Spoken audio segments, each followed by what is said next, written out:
আমাৰ সমাজত বহুত কোৱালিফাইড মানুহে বহুত জ্ঞানী মানুহে নতুনকৈ মাত ফুৰিব খোজা ল'ৰা ছোৱালীক বেয়া শব্দ বেয়া বাক্য এটা ক'বলৈ কয় আৰু তেওঁ যদি কৈ দিয়ে শুনি আনন্দ পায়। তেনেকুৱা স্বভাৱ যদি আছে আজি ইয়াতে এৰিব।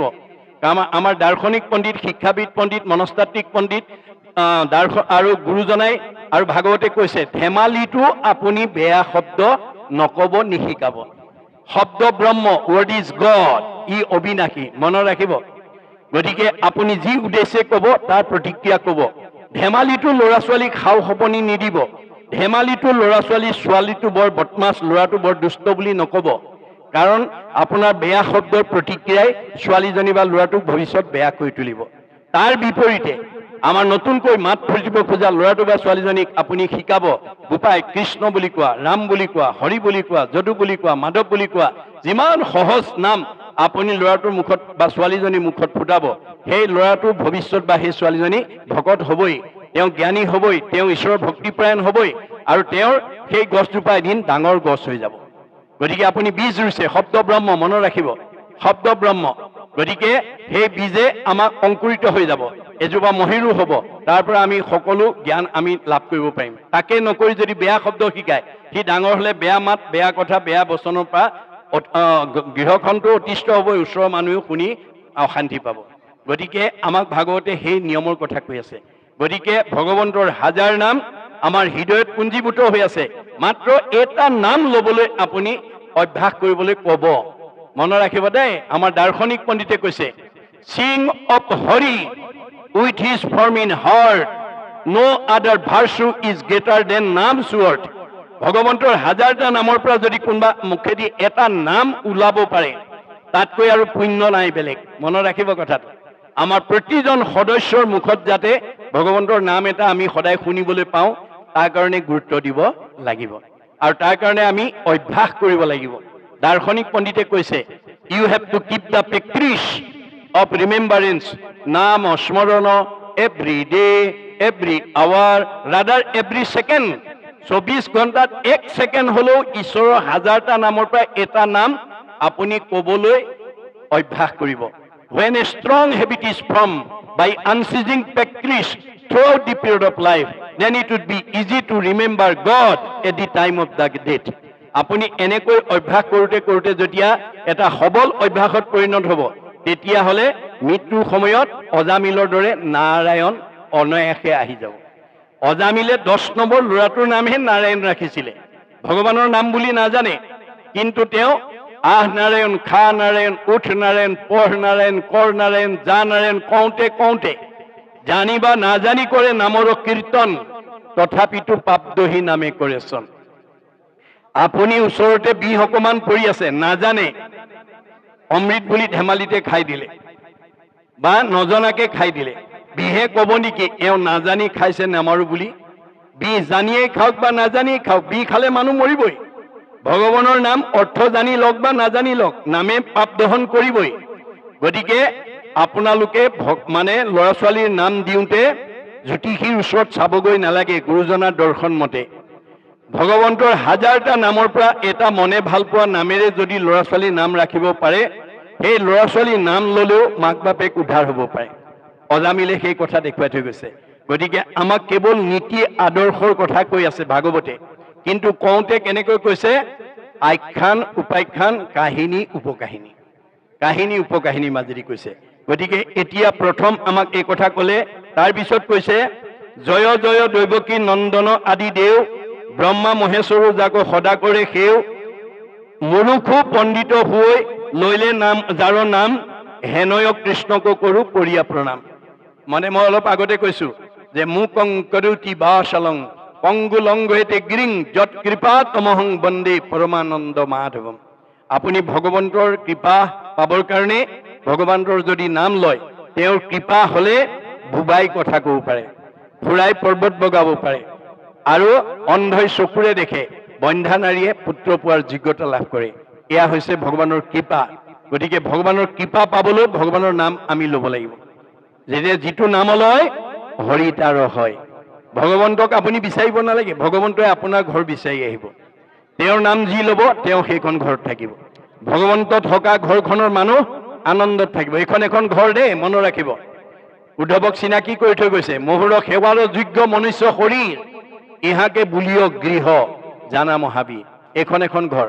গতিকে প্ৰথমতে আপুনি নিজৰ নিজৰ ঘৰখনত কৃষ্ণক ৰাখিবলৈ যত্ন কৰিব। কৃষ্ণক আপুনি বিচাৰিব নালাগে, কৃষ্ণই আপোনাৰ ঘৰ বিচাৰি আহিব। যিটো নামলৈ হৰি তাৰ হয়, ই কোনো ৰহস্য বৰে। যিখন ল'ৰা, ডেকা ল'ৰা, গাভৰু ছোৱালী, বোৱাৰী, শাহু যিয়েই নহওক, যদি ঈশ্বৰৰ নাম লয় তেওঁৰ ঘৰত কৃষ্ণ থাকিব। আৰু যিখন ঘৰত আমাৰ পাৰিবাৰিক পৰিয়াল থকা ঘৰখনত, যিখন ঘৰত পুৱা গধূলি ধূপ ধূনা জ্বলিব, ঈশ্বৰ উপাসনা কৰিব, সেইখন ঘৰত কৃষ্ণ থাকিব। যেই নাম সেই হৰি জানা নিষ্ঠ কৰি, নামৰ সংগ নচাৰন্ত হৰি। আৰু যিখন ঘৰত কৃষ্ণ থাকিব, পৰিয়ালটো আনন্দত থাকিব, মিলা প্ৰীতিয়ে থাকিব, মৰম চেনেহত থাকিব, একতাৰ দোলেৰে বান্ধ খাই থাকিব। কৃষ্ণ থকা ঘৰখনৰ সেইটো এটা লক্ষণ। আৰু যিখন ঘৰত আজি তাৰিখলৈকে পুৱা গধূলি ধূপ ধূনা নজ্বলে, ঈশ্বৰ উপাসনা নকৰে, সেইখন ঘৰলৈ কোন আহিব?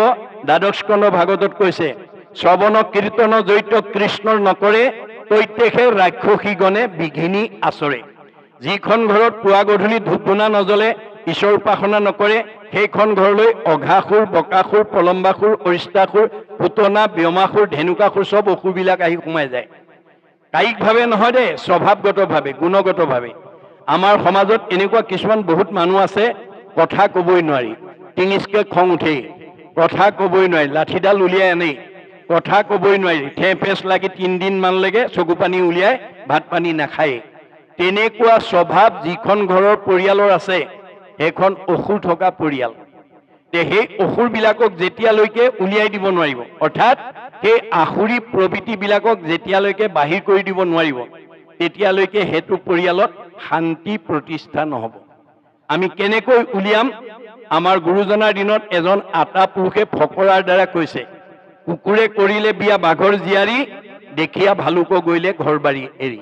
কুকুৰে যদি বাঘৰ জীয়াৰী বিয়া কৰিব পাৰে, সেইখন ঘৰত ভালুকৰ পৰিয়াল থাকিব নোৱাৰে। এইটো পোনপটীয়া অৰ্থ। আধ্যাত্মিক অৰ্থটো হৈছে কুকুৰ মানে জীৱ, ডেকা ল'ৰাই হওক, গাভৰু ছোৱালী হওক, বোৱাৰীয়ে হওক, জীয়াৰীয়ে হওক, যিটো জীৱই। বাঘৰ জীয়াৰী মানে নাম, বিয়া মানে সম্পৰ্ক, নামৰ লগত যি সম্পৰ্ক পাতিব, তাৰ ঘৰত ভালুকৰ পৰিয়াল কাম, ক্ৰোধ, লোভ, মোহ, মদ, মাৎসৰ্য, ঈৰ্ষা, হিংসা, কুৰ্চুট, কপট এইবিলাক থাকিব নোৱাৰে। কিয়? কৰ্ণপথে ভকতৰ হিয়াত প্ৰৱেশী হৰি, দুৰ্বাসনা হৰে সমস্ত। আপুনি কৃষ্ণ কথা কোৱা আৰু শুনাৰ লগে লগে ভিতৰৰ বেয়া ভাৱবিলাক ওলাই যাবলৈ বাধ্য হয়। আপুনি খালী বটল এটাত পানী ভৰাই দিয়াৰ লগে লগে ভিতৰৰ বায়ু ওলাই যাবলৈ বাধ্য হয়।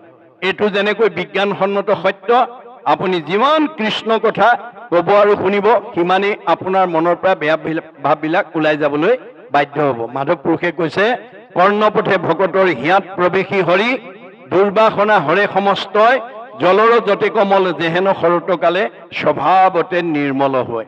শৰৎকালৰ পানীৰ নিচিনা আমাৰ হৃদয়খন পবিত্ৰ হৈ যাব দেই। এই হৃদয়ত কোন থাকে? কৃষ্ণ থাকে। কৃষ্ণ থকা হৃদয়খনৰ নাম বৃন্দাবন। বৃন্দ মানে আনন্দ, অবন মানে ৰক্ষণ স্থান। য'ত আনন্দ থাকে সেইখনেই বৃন্দাবন, অৰ্থাৎ হৃদয়খন আমাৰ বৃন্দাবন। আমাৰ প্ৰত্যেকৰে হৃদয়তে ভগৱন্ত আছে। গতিকে ভগৱন্ত থকা হৃদয়খন আপোনালোকে কেনেকৈ ৰাখিব লাগিব? সত্যম শিৱম সুন্দৰম, সুন্দৰকৈ ৰাখিব লাগিব। এইখন হৃদয়ত যাতে আসুৰিকভাৱে অৱস্থান কৰিব নোৱাৰে, তাৰ কাৰণে সাৱধান হ'ব। আসুৰিক ভাৱ কোনবিলাক? মই অলপতে কৈছো, কাম, ক্ৰোধ, লোভ, মোহ, মদ, মাৎসৰ্য, ঈৰ্ষা, হিংসা, কুৰ্চুট, কপট, ঠগ, প্ৰবঞ্চনা, পৰ নিন্দা, পৰ চৰ্চা, অভিমান, অহংকাৰ, পৰ অন্যায়, জেদ ভাৱ। এই আসুৰিক ভাৱবিলাক যাৰ হৃদয়ত থাকিব, সি ডেকা ল'ৰাই হওক বা গাভৰু ছোৱালীয়ে হওক, শাহুৱে হওক বা শহুৰে হওক, পিতৃয়ে হওক বা মাতৃয়ে হওক, বোৱাৰীয়ে হওক বা জীয়াৰীয়ে হওক, সেইখন লেতেৰা হৃদয়। লেতেৰা হৃদয়ত কৃষ্ণ চৈতন্য হৈ নাথাকে। কৃষ্ণ চৈতন্য হৈ নথকা হৃদয়খনৰ মানুহে ফুলা হাঁহি মাৰিব নোৱাৰে। ফুলা হাঁহি মাৰিব নোৱাৰে মানুহৰ মানে শৰীৰ সুস্থ নহয়, মন সুস্থ নহয়, আৰু আয়ুস নাবাঢ়ে, কমনীয়তা নাবাঢ়ে। বাইবেলত চলোমনে কৈছে, merry heart do it good like a medicine, a broken heart dried the bone. যাৰ হৃদয়ত আনন্দ থাকিব, মেডিচিনৰ দৰে কাম কৰিব। চেহেৰা ধুনীয়া কৰিব, কমনীয়তা বঢ়াব, আয়ুস বঢ়াই দিব। আৰু যাৰ হৃদয়ত দুখ বেদনাই ভৰি থাকিব সি আৰু ঘিউ মৌ খাওক, হাড়লৈকে শুকাই যাব। আহাৰে চেহেৰা ভাল কৰিব নোৱাৰে যদি মনটো আনন্দত ৰাখিব নোৱাৰে। তেতিয়া মাকে পুতেকক সুধিলে কপিলক, বোপাই মনটো আনন্দত ৰাখিবলৈ মই কি কৰিব লাগিব? মা, মূৰ সুনিৰ্মল কথা কহন্ত শুনন্ত। ৰাতিপুৱা শুই উঠাৰ পৰা গধূলা খোৱালৈকে তুমি কোনোবা ভকত বৈষ্ণৱ আলহী অতিথি বন্ধু বান্ধৱ পালে যদি জানা মোৰ কথা কবা, আৰু যদি নাজানা কাণ পাতি শুনিবা। শ্ৰোতা নহলে মা তুমি কোনোদিন বক্তা হব নোৱাৰিবা। আনৰ ভাল কথা শুনাৰ যাৰ ধৈৰ্য নাই সি আনক ভাল কথা কোৱাৰ যোগ্যতা অৰ্জন কৰিব নোৱাৰে। মুঠ বিনে চিত্ত আন দেৱত নেদন্ত। মা মুঠ বিনে আন দেৱতাত মনোযোগ নিদিবা, কাৰণ ব্ৰহ্মা আদি কৰি জীৱ যত ৰাম ৰাম ৰাম ৰাম ৰাম মায়া সজ্জা মাজে আশ্ৰয় ঘুমতি যায়। আপুনি মইনো কোন? সৃষ্টিকৰ্তা ব্ৰহ্মা, সংহাৰকৰ্তা শিৱ, পালনকৰ্তা বিষ্ণুকে প্ৰমুখ্য কৰি ৩৩ কোটি দেৱতা ভগৱানৰ মায়াত বন্দী হৈ আছে। তেওঁলোক নিজেই আন্ধাৰত আছে। আন্ধাৰত থকা দেৱতাৰ আশ্ৰয় ললে কোনোবাই পোহৰ পাব নেকি? আন্ধাৰত বহি থকা মানুহ এজনৰ কাষত কোনোবা বহিলে পোহৰ পাব নেকি? নাপায়। ক'ত বহিব লাগিব? যে মাং প্ৰপদন্তি মায়া মেতাম তৰন্তিতে। ভগৱানে কৈছে অৰ্জুনক, মই পোহৰ, মোৰ কাষত যেতিয়ালৈকে তুমি আশ্ৰয় নলবা, অৰ্থাৎ শৰণ নলবা, তেতিয়ালৈকে তোমাৰ মোৰ সৃষ্টৰ দুখ বেদনাৰ পৰা তুমি মুক্ত হব নোৱাৰিবা। আৰু যেতিয়া মোৰ আশ্ৰয় লবা, পৰম আনন্দ আখি মনত মিলয়, তেবে তাকো আৰু তিনি তাপে নচুৱায়। তেতিয়া আৰু আমাক কোনো দুখ কষ্ট স্পৰ্শ কৰিব নোৱাৰে। নিয়ম কৈ আছে দেই, মনত ৰাখিব। তাৰপিছত কৈছে যে জয় জয় ঈশ্বৰ কেশৱ সদা শিৱ, যাৰ মায়া পাশে বদ্ধ জগতৰ জীৱ। আমি সকলো জীৱ ভগৱানৰ মায়াত বন্দী হৈ আছো। তোমাৰো মায়ে মোহিত সৰ্বক্ষণ। আমি সকলো তেওঁৰ মায়াত বন্দী হৈ আছো। তুমি আত্মা তোমাকো নাজানে একোজন। তেওঁ যে সকলোৰে হৃদয়তে যে আত্মাৰূপে আছে, আজি আমি সেই কথাটো নাজানো। নজনাৰ কাৰণে বহুত শাহুৱেকে বোৱাৰীয়েকক মনত দুখ পোৱাকে কথা কয়। বহুত বোৱাৰীয়ে শাহুৱেকক দুখ পোৱাকে কথা কয়। কিয়? তেওঁলোকে আত্মাৰ ধৰ্ম নাজানে, আত্মা কি বস্তু নাজানে। চবৰে হৃদয়তে যে আত্মা সোমাই আছে, এই কথাটো আমাৰ বহুত মানুহে নজনাৰ কাৰণে ইজনে সিজনক অন্তৰত দুখ দিয়াকৈ কথা কব পাৰে। ভগৱন্তই কৈছে, কাক দুখ দিছা, কাক আঘাত দিছা? চবতে দেখোন ময়ে আছো। যত দেখা ভূত প্ৰাণী সবাহাকে বিষ্ণু মানি, হিংসা এৰি কৰা উপকাৰ। মই চবতে আত্মাৰূপে আছো। পাৰিলে উপকাৰ কৰিবা, পুণ্য হব। কাকো হিংসা নকৰিবা, পাপ হব। গতিকে আজি আমি এই কথাটো বুজি নোপোৱাৰ কাৰণে যে সমস্ততে যে ভগৱন্ত আছে, তুমি পশু পক্ষী সুৰা সুৰ তৰু তৃণ, অজ্ঞানতে মূঢ়জনে দেখে ভিন্ন ভিন্ন। আজি অজ্ঞানতাৰ কাৰণে মই এওঁক বেলেগ বুলি ভাবিছো, কিন্তু চবতে তেওঁই আছে। ভগৱানে কৈছে, মোকে দুখ দিবা, মোকে আঘাত দিবা, মোকে অন্যায় কৰিবা, মোকে ঠগিবা, মোৰে সীমা ঠেলিবা, আকৌ মই তোমাক ভালে ৰাখিব লাগে। নহব। তুমি ভাগৱত শুনি এই বেয়া স্বভাৱবিলাক এৰিবা। ভাগৱত শুনিবলৈ কিয় আহিব লাগে? বেয়া এৰি ভাল ল'বৰ কাৰণে। বেয়া এৰি ভাল লোৱাটোৱেই বৈজ্ঞানিক দৃষ্টিভংগী। কোনো শাহুৱেকে নাভাবিব বোৱাৰীক মই আঘাত দি মই শান্তি পাম। ভগৱানে কৈছে, মোকেই দুখ দিছা, গতিকে তুমি দুগুণ দুখ পাবৰ কাৰণে সাজু হৈ থাকা। কোনো বোৱাৰীয়ে নাভাবিব শাহুৱেকক বেয়াকে কৈ পেলাই মই আনন্দ পাম বুলি। নজনাৰ কাৰণে বহুত বোৱাৰীয়ে শাহুৱেকক বেয়াকে কৈ লগৰজনীক কয়, মই আজি শাহুক একদম ঠিকছে দি দিছো দেই, হাড়লৈকে ভেজাই দিছো। ভগৱানে কৈছে, কাক ভেজাই থৈ গৈছা? তুমি দুগুণ দুখ পাবৰ কাৰণে সাজু হৈ থাকা। বহুত শাহুৱেকে কয় লগৰ মানুহজনীক, মই আজি বোৱাৰীক একদম ঠিককে দি দিছো, হাড়লৈকে ভেজাই দিছো। ভগৱানে কৈছে, কাক দিছা? চবতে দেখোন ময়ে আছো, মোকে দুখ দি যা, গতিকে তুমি দুগুণ দুখ পাবৰ কাৰণে সাজু হৈ থাকা। আপুনি কাৰোবাক দুখ দিলে আপুনি দুগুণ দুখ পাবই, আপুনি সাৰিব নোৱাৰিব। মনত ৰাখিব কথাটো। গতিকে আমি আচলতে নামধাৰী শাহু বা বোৱাৰীক দুখ দিয়া নাই, আত্মাক দুখ দিছো। ভগৱন্ত সকলোৰে হৃদয়ত আত্মাৰূপে আছে। সেইকাৰণে কৈছে, হৰিষি কেৱলে সঁচা, মিছা সবে আন, জানি জ্ঞানী গণে কৰে হৃদয়তে ধ্যান। যিসকল জ্ঞানী মানুহ তেওঁলোকে কাকো দুখ দিব নোৱাৰে, কাৰণ চবতে ভগৱান আছে, চবতে ভগৱান আছে। গতিকে আমি ভাগৱত শুনি সেই বেয়া ভাৱবিলাক যেতিয়ালৈকে এৰিব নোৱাৰিম, তেতিয়ালৈকে আপুনি মনে ভবা ভালৰ সুখ ভোগ কৰিবলৈ নাপাব। ভগৱানে আপোনাৰ কৰ্মৰ ওপৰতহে সুখ আৰু দুখ দিয়ে। কৰে শুভা শুভ কৰ্ম গুণৰ ইচ্ছাই কৰ্মফলে জীৱে সুখ দুখ পায়। এক্ষেত্ৰৰে মোৰে সীমা একেটাই। মই তিতা কেৰেলা ৰুইছোঁ, এতেকে কুঁহিয়াৰ ৰুইছে। এক্ষেত্ৰত কুঁহিয়াৰ ৰস খোৱা দেখি মই তিতা কেৰেলা ৰোৱাটোৱে যদি ভগৱানক কওঁ, প্ৰভু মোকো এগিলাচ কুঁহিয়াৰ ৰস খোৱাবা, পাৰিব নেকি ভগৱানে খুৱাব? মই ৰুওঁতেই তিতা কেৰেলা ৰুইছোঁ, গতিকে মই তিতাই খাব লাগিব। মই জীয়াই থাকোঁতে আনক দুখ আঘাত দিছোঁ, মই দুখেই পাব লাগিব। মই কেতিয়াও সুখৰ অধিকাৰী হ'ব নোৱাৰোঁ। মনত ৰাখিব কথাটো। ভাগৱত শুনিবলৈ কেৱলে আহিব লাগে বেয়া স্বভাৱ, বেয়া নিয়ম, বেয়া ভাৱবিলাক ত্যাগ কৰিবৰ কাৰণে। মনত ৰাখিব, আমাৰ ডক্টৰ সৰ্বপল্লী ৰাধাকৃষ্ণনে এটা মন্তব্য কৰি থৈ গৈছে, কি বুলি? We need not cut down the tree to gather the fruits. এজোপা গছৰ ফলখিনি পাবৰ কাৰণে গছজোপাৰ গুৰিটো কাটিব নালাগে। In order to perfect human society it is not necessary for us to destroy the family or the nation. আপোনাৰ পৰিয়ালটো সুখৰ কাৰণে কাষৰ পৰিয়ালটোক দুখ দিব নালাগে। আপোনাৰ সমাজখনৰ উন্নতিৰ কাৰণে আন এখন সমাজক দুখ দিব নালাগে। আপোনাৰ ব্যক্তিগত সুখৰ কাৰণে আনক দুখ দিব নালাগে। কাক দিব? চবতে ভগৱান আছে। এই কথা আমি জানি আমি যাতে বেয়াবিলাক এৰিব পাৰোঁ দেই। আমাৰ দাৰ্শনিক পণ্ডিতে কৈছে, bed is bed and good is good, do bed never never and do good ever ever. বেয়াটো সদায় বেয়া, তাক ত্যাগ কৰিবা। ভালটো সদায় ভাল, তাক আঁকোৱালি ল'বা। কপিলে মাকক কৈছে, জীৱৰ দুৰ্ভেদ্য পাশ সংগক কহয়, কিন্তু দুৰ্জনৰ সং তেজিবে লাগয়। মা, তুমি যদি জীৱনত ভাল মানুহ হ'ব খুজিছা, বেয়া মানুহৰ সংগ ত্যাগ কৰিবা। সেই সংগ নিতে যদি কৰে সাধুত, মুখ্যৰ দুৱাৰতে বেহুৱে মুকুট। আমি আজিৰ দৰে সাধুৰ সংগত যদি বেছি সময় নহয় দেই, 1 ক্ষণ 4 মিনিট। আমাৰ বেদৰ মতে, ভগৱানৰ মতে কৈছে, তোমাক মই 24 ঘণ্টা দিছোঁ, মোৰ কাৰণে 4 মিনিট দিবলৈ নাপাহৰিবা। আজি আমাৰ ভগৱানৰ মুখৰ এই বেদবাণীৰ কথা নজনাৰ কাৰণে আমাৰ সমাজত বেছি সংখ্যক মানুহে 4 মিনিট সময়ো ঈশ্বৰৰ কথা শুনিবলৈ, ক'বলৈ, মানে গাবলৈ সময় নাই। আমাৰ যদি 4 মিনিট সময় যদি কাৰোবাৰ ঈশ্বৰৰ কথা ক'বলৈ সময় আৰু আজৰি নাই, তাৰ ৰথখন ভালকে নচলিব দেই। অৰ্জুনক কোৱাৰ চলে কৈছে, হেৰা অৰ্জুন, সাৰথীৰ কহোঁ ভেদ, লোৱা তাৰ পৰিছেদ, আনে নজানয় মহামতী, যিগোটা যে মহাৰথী ৰথেশ্বৰী কৰা গতি, ৰথ পুনো চলাৱে সাৰথী। হে অৰ্জুন, তুমি যিখন ৰথত উঠি মহাৰথী হিচাপে যুদ্ধত অৱতীৰ্ণ হৈছা, কৰ্মত অগ্ৰগতি হৈছা, গতিকে সেই ৰথখন কিন্তু মই পৰিচালনা কৰি আছোঁ। সকলো সময়তে মনত ৰাখিবা। এতিয়া অৰ্জুনৰ ৰথখন যদি কৃষ্ণই পৰিচালনা কৰিছে, আমাৰ ৰথখন কোনে পৰিচালনা কৰিছে? আমাৰ ৰথখনৰ নাম কি? গীতাত কৈছে, দেহ ৰথ, ঘোঁৰা মন, ইন্দ্ৰী প্ৰাণ সেনাগণ। আমাৰ দেহটোক ৰথৰ লগত তুলনা কৰিছে, মনটোক ঘোঁৰাৰ লগত তুলনা কৰিছে, আৰু 10 ইন্দ্ৰিয়ক সেনাৰ লগত তুলনা কৰিছে।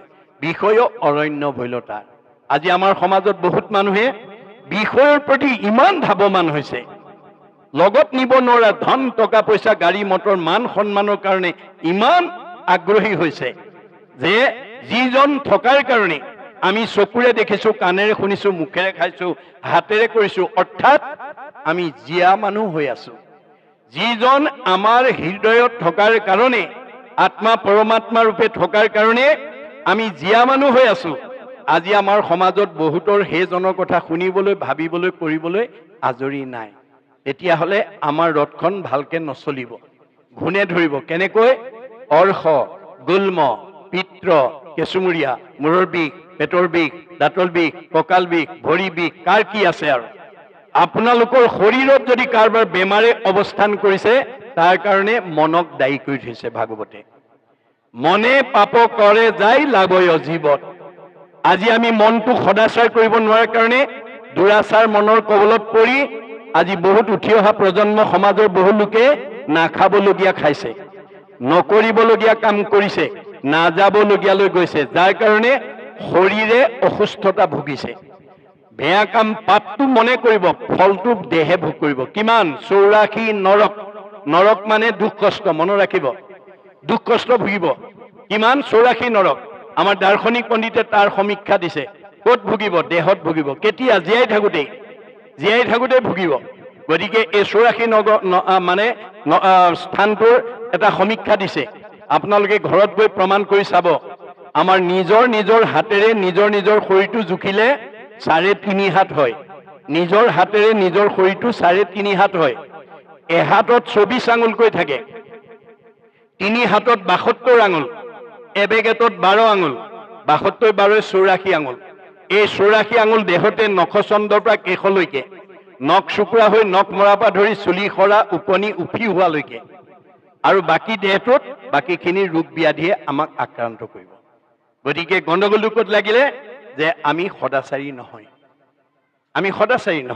গতিকে সদাচাৰ বিহীন কোনেও যিমান ধনৱন্ত বিদ্যাৱন্ত শ্ৰীমন্ত নহওক আপোনাৰ সদাচাৰ নোহোৱালৈকে তেওঁ শৰীৰটো সুস্থ কৰি ৰাখিব নোৱাৰে ধন টকা পইচা গাড়ী মটৰে আপোনাৰ শৰীৰটো ৰোগ মুক্ত কৰি ৰাখিব নোৱাৰে সেইকাৰণে গুৰুজনে কৈছে আন যত হবে মিছা ভক্তিৰ অভাৱে আপুনি ধন ধান ঐশ্বৰ্য সম্পত্তি থাকোঁতেও যদি ঈশ্বৰৰ ভক্তি কৰে অৰ্থাৎ ঈশ্বৰৰ নাম লয় তেতিয়াহ'লে সেইজনক ভগৱন্তই সকলো বিপদৰ পৰা ৰক্ষা কৰে আমাৰ ভাগৱতত কৈছে অসম্পদ কালত যিজনে ভজয় ঈশ্বৰক অনিষ্ট কৰি তাৰ অমংগল সকলে গুচয় তাক ৰক্ষা কৰে হৰি সব আছে ভগৱানে পূৰ্ব পুণ্যৰ ফলত এই আপোনাৰ খঙীয়া ঔগুৰি ঘাটত মানে ধনে ধানে টকাই পইচাই গাড়ীয়ে মটৰে পকা ঘৰে দুৱাৰে ব্যৱসায় বাণিজ্য চাকৰি একদম নদন বদন হৈ আছে কিন্তু ভগৱন্তৰ নাম নেৰে সেইজনক ভগৱন্তয়ো নেৰে সব বিপদৰ পৰা উদ্ধাৰ কৰে কিন্তু আমি ভাগৱতৰ এই দৰ্শনটো নজনাৰ কাৰণে আমাৰ বহুত মানুহৰ ধন ধান টকা পইচা গাড়ী মটৰ পকা ঘৰ দুৱাৰ ব্যৱসায় বাণিজ্য হলে আমি ভকতৰ লগলৈ নহা হওঁ ঈশ্বৰৰ নাম নোকোৱা হওঁ নুশুনা হওঁ ভগৱন্তই কৈছে মই তাক শুনিবলৈ বাধ্য কৰাই দিম কেনেকৈ এনেকুৱা এটা বেমাৰ দি দিম যিটো ডাক্তৰ চিকিৎসা কৰি ভাল নোহোৱা হ'ব সেইদিনা কিন্তু সি মোক মাতিবলৈ বাধ্য হ'ব কি বুলি পাৰ কৰা ৰঘুনাথ সংসাৰৰ সাগৰে আমাৰ সমাজত এতিয়া বহুত মানুহে ঈশ্বৰৰ নাম কেতিয়া লয় যেতিয়া পৰিয়ালত কিবা বিপদ হয় নিজৰ জীৱনত যেতিয়া দুখ কষ্ট হয় ভগৱানে কৈছে বিপদত পৰি মোৰ নাম লোৱাজনক মই ভাল পাওঁ বুলি কোন শাস্ত্ৰত কোৱা আছে আপদ কালত